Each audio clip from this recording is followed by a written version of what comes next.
Oke, Cuk Lim, ini kita radio ada di Aceh mungkin kita 60-an lah radio di Aceh, lebih kurang lah, Cuk Lim. Ini Cuk Lim bagaimana melihat masa depan radio? Apakah radio ini bisa kita adaptasi ke Spotify misalnya, ke channel YouTube? Gimana pendapat Cuk Lim?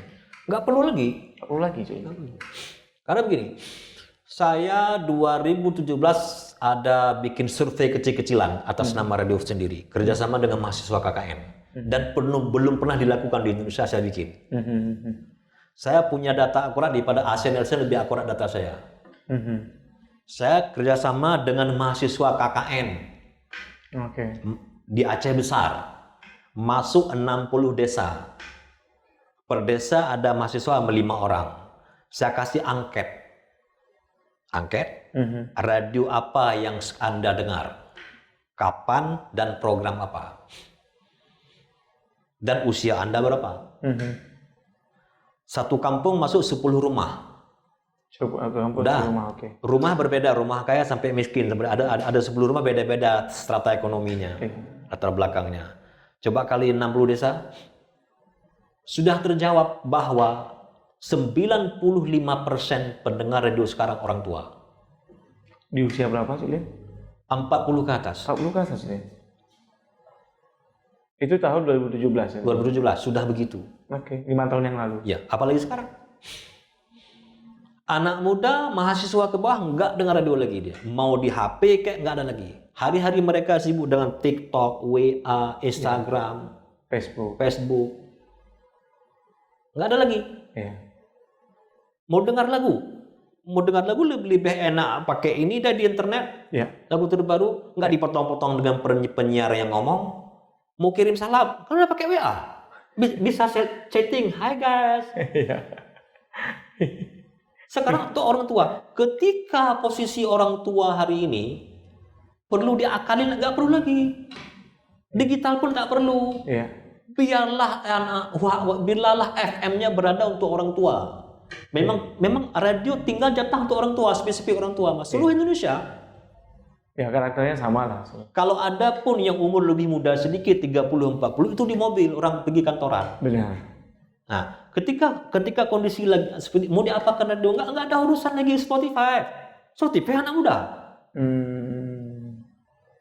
Sekarang walaupun ada radio kita koneksikan dengan YouTube, nggak ditonton. Anak muda kan nonton juga. Saya ada bukti. Bukti malah saya bersiaran pakai TikTok. TikTok pun. Ya, live TikTok.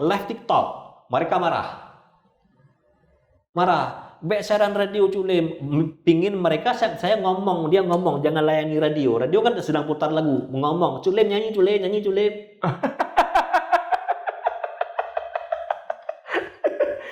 Iya. Langsung face to face. Dengan layar. Lagunya nyanyi ya. Enggak mau, lagu kan diam kita. Cuk Lim kok jawab. Sedang kita layani telepon, kemana jawab dia? Iya benar. Sampai segitunya. Di Facebooknya maksud Cuk Lim untuk live kegiatan Cuk Lim. Maksudnya bisa mau koneksikan radio dengan medsos. Di Facebook juga, ya masuk orang tua, nggak ada yang muda. Iya, Facebook ya. Kita tahu umurnya kan 40-an, 30, memang fan. Nggak ada anak SMA ke bawah, nggak ada yang masuk. Betul. Jadi untuk apa dikoneksikan?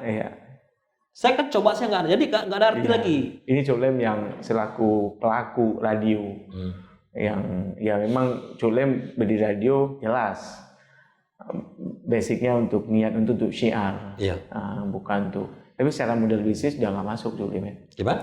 Secara model bisnis artinya memang sarannya memang harus berubah bisnis.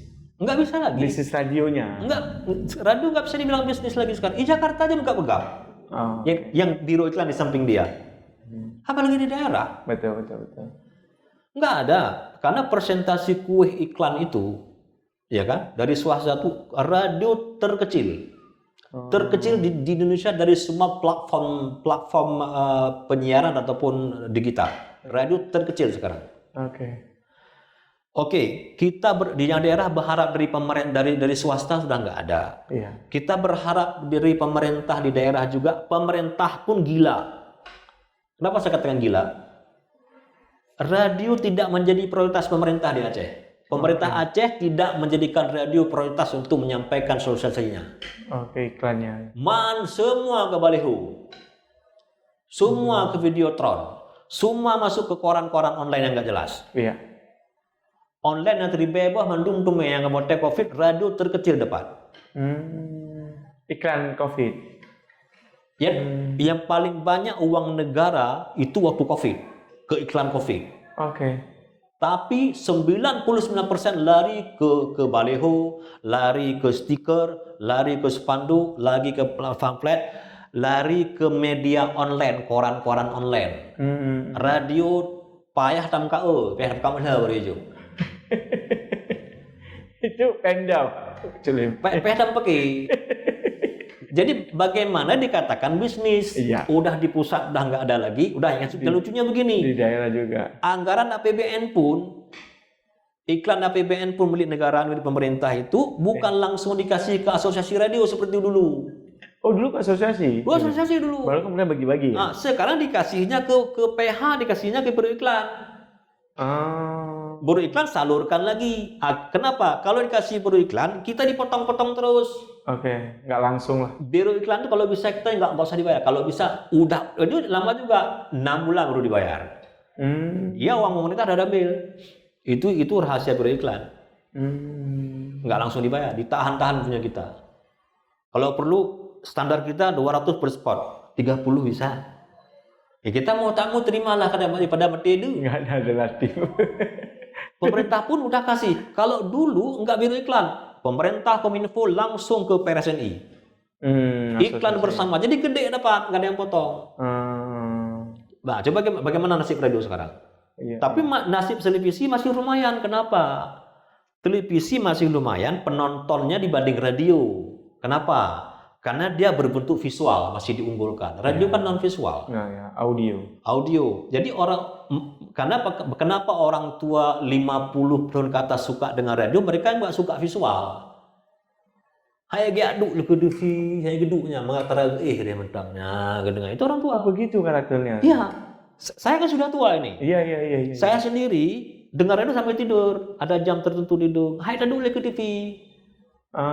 Duduk nggak sanggup lagi nonton TV, mata udah buram-buram. Iya, lebih enak mendengarkan. Aduh, 50 tahun di atas begitu. 40 tahun kan masih kantoran, di mobil dengan radio. Di mobil dengan radio. TV nggak mungkin nonton, kita berak orang. Oh iya. Pulang ke rumah nggak sempat nonton TV dia. Paling berita ya.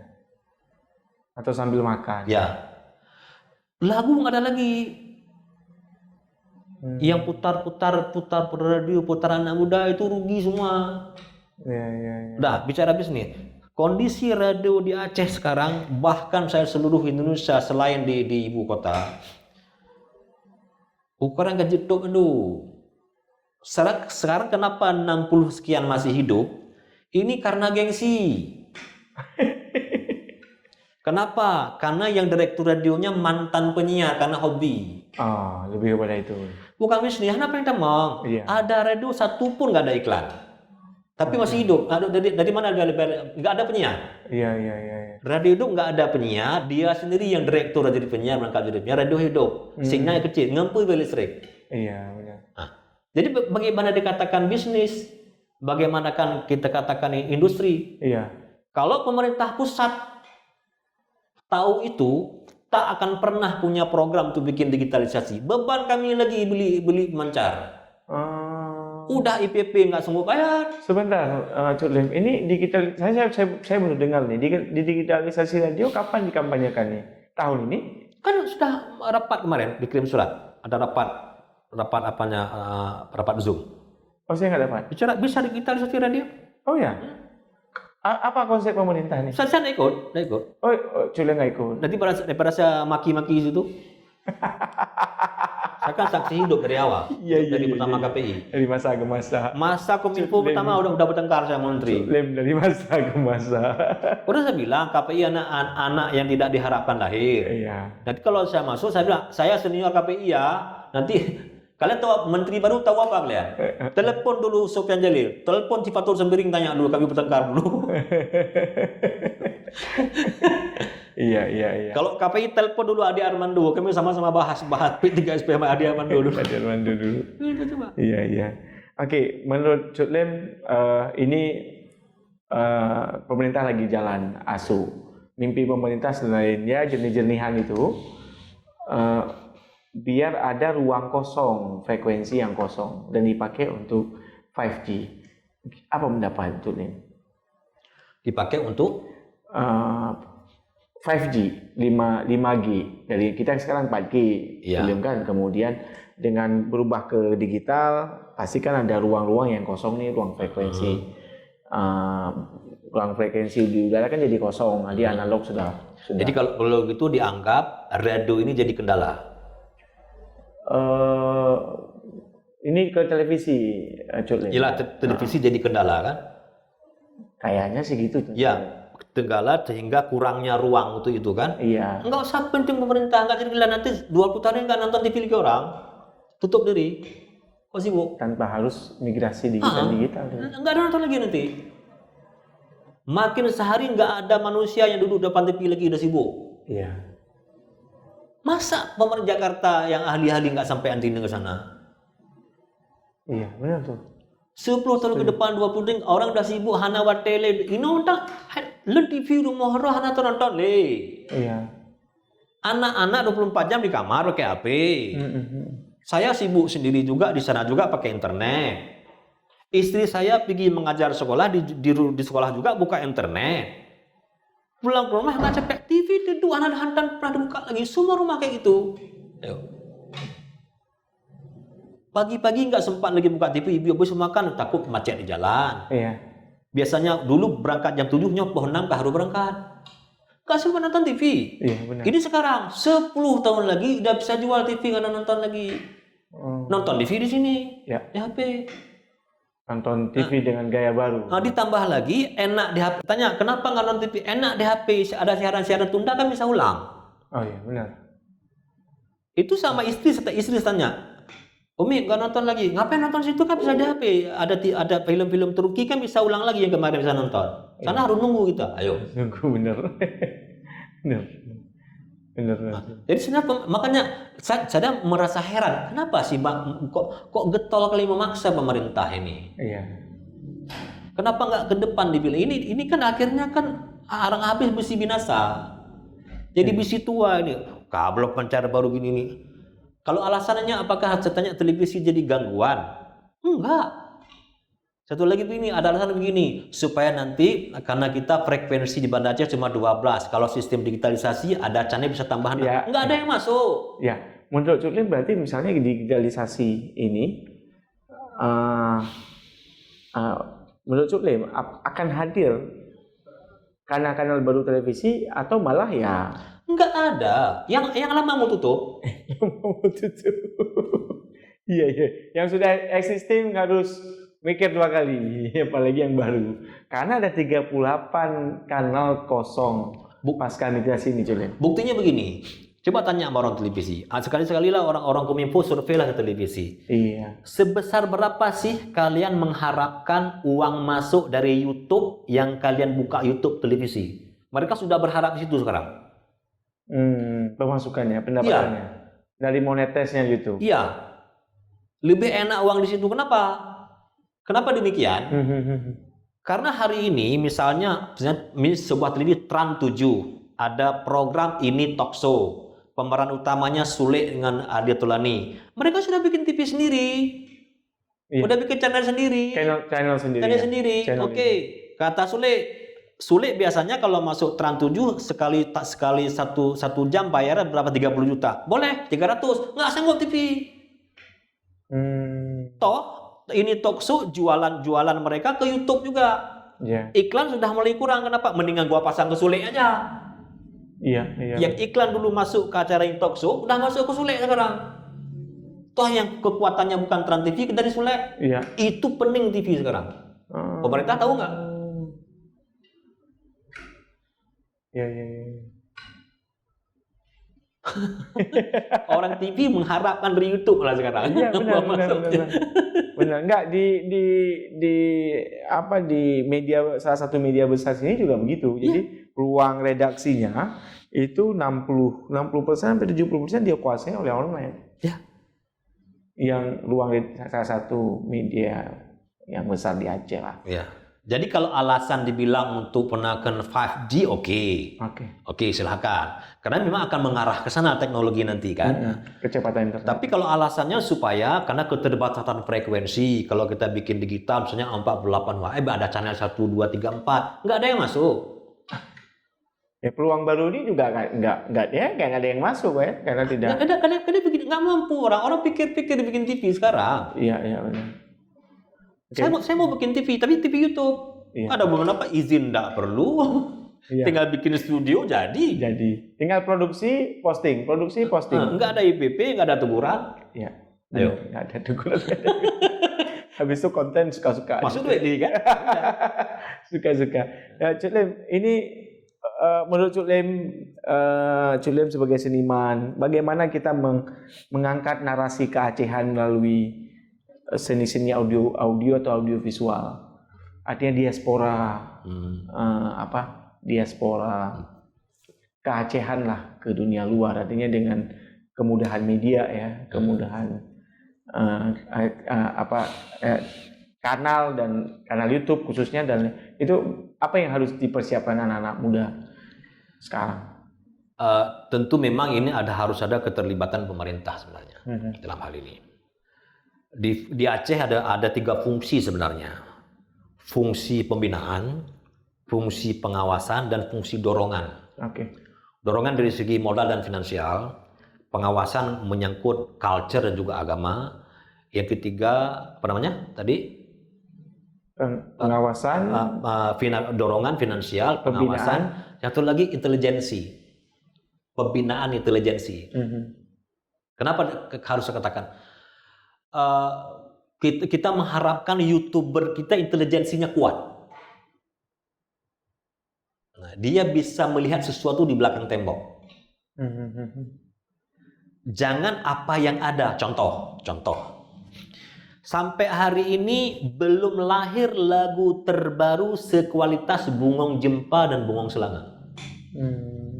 Siapa yang bikin lagu itu? Orang zaman Belanda. Sampai sekarang masih berlaku. Tapi lagu yang dibuat anak kita 1 bulan yang lalu, bulan depan udah nggak ada yang dengar lagi. Intelijensinya. Kenapa lagu Plus abadi? Benar. Kenapa lagu Melayu ibarat air di daun keladi di cover sama anak sekarang? Kenapa? Ternyata intelijensi orang lama lebih kuat. Dia berpikir jauh ke depan. Anak sekarang enggak, itu kekurangan kita. Makanya untuk mengeksplor Aceh ini kita harus kuat intelijensinya. Pembinaan intelijensi. Harus didik mereka. Contoh begini. Di mana kurang intelijensinya? Anak Aceh kita sekarang itu sejarahnya enggak tahu. Bagaimana dia berkarya? Apakah karya visual atau audiovisual? Sejarah enggak tahu. Kakek loh mandang punya anak, sejarah nggak tahu. Nontonlah Discovery Channel. Lengkap mereka. Mereka sebelum syuting survei dulu, bertahun mereka survei, baru jadi tontonan. Riset luar biasa. Kita enggak. Gojlok. Akhirnya jadi konten macam TikTok. Jadi jangan binalah anak-anak mereka untuk mengeksplor Aceh ini tidak seperti konten TikTok. Kasa jadi kepegak kemetang kaju. Jadi di mana mendidik intelijensi ini dari sekolah formal. Ternyata di sekolah hari ini tidak ada mata pelajaran khusus tentang keacehan, tidak ada. Tentang keacehan? Banyak sekali cerita Aceh, cerita ekonomi Aceh dari dulu sekarang, cerita sejarah. Sejarah Aceh kalau dibuka segini tebal. Pernah baca buku Aceh sepanjang abad segini tebal. Tapi dalam buku dibikin pemerintah Indonesia cuma 2 lembar. Masa anak Aceh cukup 2 lembar untuk mengetahui tentang Aceh? Ayo. Mana fungsi MPD? Tugas MPD harus bikin. Ini ekonomi Aceh, ini peradaban Aceh, ini budaya Aceh, ini agama di Aceh, ini sejarah Aceh. Itu menarik sekali tuh. Ini kelautan Aceh. Menjadi basic berjalan misalnya ya. Jadi contoh basic. begini, ada sekarang pengusaha, bicara pengusaha Aceh. Ya. 90% pengusaha Aceh lamule mengaji kontraktor. Itu nggak punya intelijensi, IQ-nya rendah. Kalau Aceh mau maju, Anda sedang kuliah fakultas ekonomi harus punya cita, aku harus punya pabrik pengalengan ikan nanti di tengah laut, milik aku. Itu baru hebat. Ya. Biar blobot, cok ya blobot betul angkut namanya. Aku harus punya seperti orang Korea yang curi-curi ikan kita kayak gitu. Ya. Itu baru hebat. Aku harus jadi seorang YouTuber untuk menguak sejarah bagaimana Aceh dan Jakarta, Aceh dan Arab. Kuak itu. Ya. Banyak kuak, kita kuak semua. Kok dulu ceritanya urun jauh haji di Indrapuri lah Iya benar. kaji itu. Berhasilnya sebuah daerah, berhasilnya sebuah negara, dia karena sejarah masa lalu. Ini berarti kalau gitu terkesan ada kesenjangan antara generasi. Oh berat. Antara generasi anggaplah generasi 2004 ke atas sama generasi. Jangan itu anak kita sekarang kita ajak rumah neneknya nggak mau. Hanya kajak ayah punya orang raya kajaknya rumah cuti aku malas abu pergi nak tahu nggak kenal. Apa cuy dah itu yang neno. Ada internet di kampung. Malas pergi.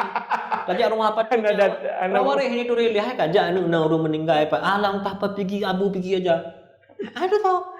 Besok belum ketemu jalan mau pohon dah melihat aja. Baik melihat kan ngani kemun melihat. Itu terjadi sekarang. Itu kan sejarah. Iya. Tidak boleh buang sejarah. Kenapa tidak boleh buang sejarah? Dalam Al-Quran sejarah. Allah menciptakan langit dan bumi adalah sejarah. Benar. Makanya siapa yang membuang sejarah, dia melawan kodrat Tuhan. Nabi Muhammad sejarah enggak? Iya, sejarah. Jadi siapa? Kenapa kita buang? Dan Al-Quran isinya banyak sejarah. Peristiwa. Jadi kenapa kita buang? Kurikulum sudah ada di Quran. Bikinlah kurikulum Aceh itu sejarah. Nah, dulu di Aceh sejarahnya orang tanam padi begini. Benar lam ulai anu fakultas pertanian. Oh begini mamak janam padi. Bagaimana ke depan di Aceh ini yang nanam padi bukan lagi mak perusahaan padi. Seperti perusahaan gandum di Australia.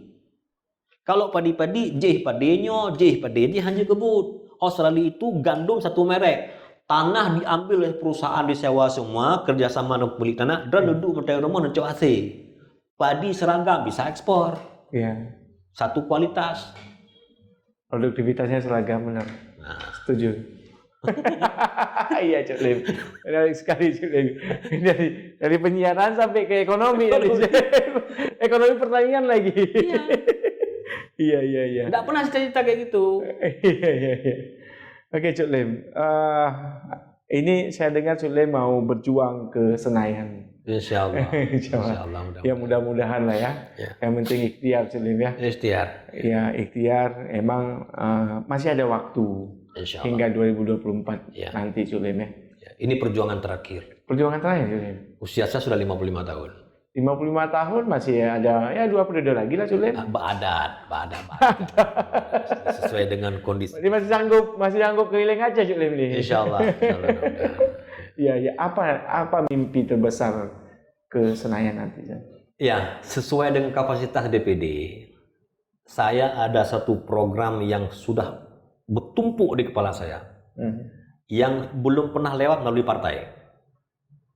Saya ada perjuangan karena ada suatu tugas DPD itu yang cukup menarik, masalah pendidikan. Nah, saya ingin memperjuangkan pemerintah pusat menginginkan di Aceh ini nanti 90% SMK. 90% SMK. Sekolah kejuruan. Ya. Vokasi. Ini yang bikin Jepang jaya itulah. Di Jepang itu 90% kejuruan. Tanya oleh SD ke SMA, tamat SMA nandro itu tahu. Kenapa? Karena kita masih miskin. Jadi tamat SMK mereka sudah punya skill. Iya. Karena sedikit sekali orang yang mampu kuliah. Dan setelah S1 pun ini masih belum jelas ini. Ya, masih gantung. Malah lebih berat beban orang tua ketika anak S1. Sakit ulehnya anak sarjana. Tamu ibunya anak mengaji sarjana. Tapi bayangkan tamat SMK dia soal listrik. Bayangkan ya. Yeah. Sekarang Anda lulusan bukan sana, Anda lulusan S2 belum PNS, belum jadi dosen. Itu nggak punya penghasilan sebulan 1 juta. Tapi ada adik saya hanya tamatan SMK jurusan listrik, dia punya gaji sebulan 10 juta dalam plafon kok. Yeah. Nggak pernah berhenti job, 300, 200. Iya betul. 30 juta per bulan. Indonesia harus bikin ini, jangan cek lagi. Indonesia cek lagi, kebanyakan profesor sama doktor nganggur semua. Jadi anggaran yang diletakkan untuk anggaran untuk kasih beasiswa S1, S2, S3 stop. Alihkan untuk pengembangan SMK. SMK di Aceh untung ada bantuan Jerman. Kemudian mungkin ucap kan. SMK Aceh. SMK. SMA jadikan SMK semua. Karena mau masuk kuliah kan bisa juga. Iya benar. Tetapi ketika orang tuanya nggak mampu lagi, sudah punya skill. Iya. Kaji tukang bengke, bang lu kerja bengke, hitung tukang bengke bekalan SMK, bawa ke itu hospital orang salah. Kaji itu mencop. SMK, semua SMK kan. Benar. Dia SMK bidang kelautan, kan? Ketika bidang kelautan, dia tidak punya modal, minimal masuk dia ke tambak orang toke-toke dia kerja di Surabaya. Sudah punya ilmu tentang perikanan dia. Masuk jaga kerja situ. Benar. Mau ajak dia anak SMA, ada problem bang. Mengkut dari duri, beri mau. Iya. Jadi konsepnya kan tidak semua orang politisi. Iya. Cuk Lim ya. Jadi memang distribusi orang itu harus banyak di ekonomi sebenarnya. Ya. Itu masalah besar. Iya, masalah besar memang pendidikan. Untuk menjawab Aceh termiskin Sumatera itu jawabannya. Saya ingin jawab itu. Iya. Ingin jawab Aceh tidak miskin. Tunggu saja. Iya. Saya akan dorong pemerintah pusat untuk memveto pemerintah Aceh. Kalau nggak dimasukkan, jangan teken anggaran. Kan usul sini kan Mendagri punya hak. Mendagri jangan teken kalau nggak masuk ini ya. Iya. Itu cerita saya. Pak Mendagri jangan teken. Ya betul juga. Minimal SMA dibuat kayak semi SMK lah di tahun terakhir misalnya. Anak bisa. Kita kan begini. Kenapa demikian? Karena anak saya di SMK. Karena begini. Di SMK itu pelajaran SMA ada juga. Oke.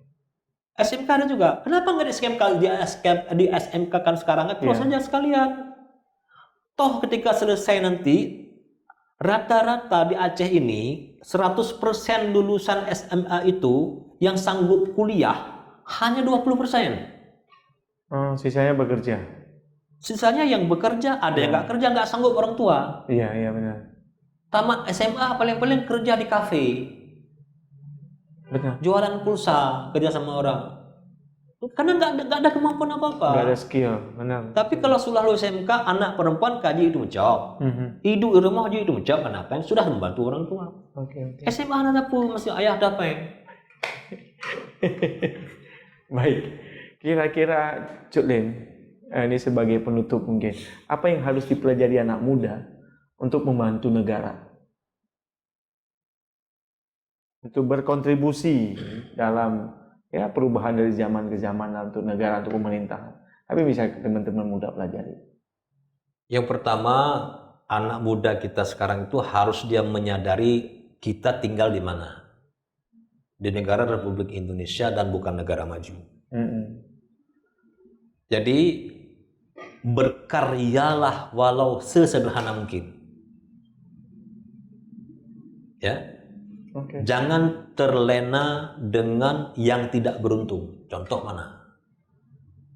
Anak muda sekarang umur mulai SMP sampai kuliah, dalam 24 jam, dia habis waktu untuk tidur malam itu hanya 2 jam. Sehari semalam, 2 jam. Oke. Lain pegang HP, semua menghabiskan duit dia, duit orang tua, tidak ada manfaat sedikit pun. Udah. Kalau begitu, kan seperti orang hidup di negara kaya kan? Iya, kurang lebih lah. Jadi anak muda kita sekarang Indonesia seperti anak-anak Arab. Di Arab itu nggak ada orang yang berhak terima sedekah. Iya. Di Arab itu tidak ada orang Arab yang berhak menerima wakaf, zakat. Makanya dikirim keluar. Anak kita Indonesia perasaannya seperti anak Arab di hari ini. Main game teng. Makin buntu nih. Hilangnya kreativitas anak kita karena dihancuri oleh game. Semua, termasuk mahasiswa. Hilang kreativitas. Saya udah pernah main game. Ketika main game seolah saya di dalam itu saya. Letak kau dalamnya, terlibat di situ. Perasaannya begitu. Lupa segala-galanya. Lupa salat, lupa orang tua. Kita panggil marah. Jadi, walau sesederhana mungkin mari berkreasi dan buang yang ini. Kalau ini nggak mampu dibuang, tamat. Ya. Saya merasakan sama anak saya sendiri. Nggak lagi nol ke depan. Dan mahasiswa bukan makin pandai, makin bodoh. Disuruh bikin PR di copy paste udah tonton sampai peba gitu, pegang game lagi. Copy paste ya. tinggal googling tuh Lem. tinggal googling copy paste jadi orang itu. Jadi berkaryalah walaupun hanya sederhana mungkin. Dan yakinkan dirimu bukan tinggal di Arab. Betul. Karena masa depanmu ini akan suram. Di Arab boleh begitu. Karena semiskin-miskin orang Arab itu punya uang simpanan pensiun sampai ratusan miliar. Itu semiskin-miskin orang Arab. Iya. Masih kaya orang Indonesia? Iya. Pengusaha habis hancur. Apalagi bapak kita petani. Iya benar. Terima kasih banyak Cuk Lem. Sama-sama. Untuk hari ini banyak advice, inspirasi buat kita khususnya anak-anak muda. Itu dia Cuk Lem, owner Radio Mora, kemudian musisi, terus pengalaman banyak di Komisi Penyiaran. Fasabiqul khairat. Wassalamualaikum warahmatullahi wabarakatuh. Waalaikumsalam warahmatullahi wabarakatuh.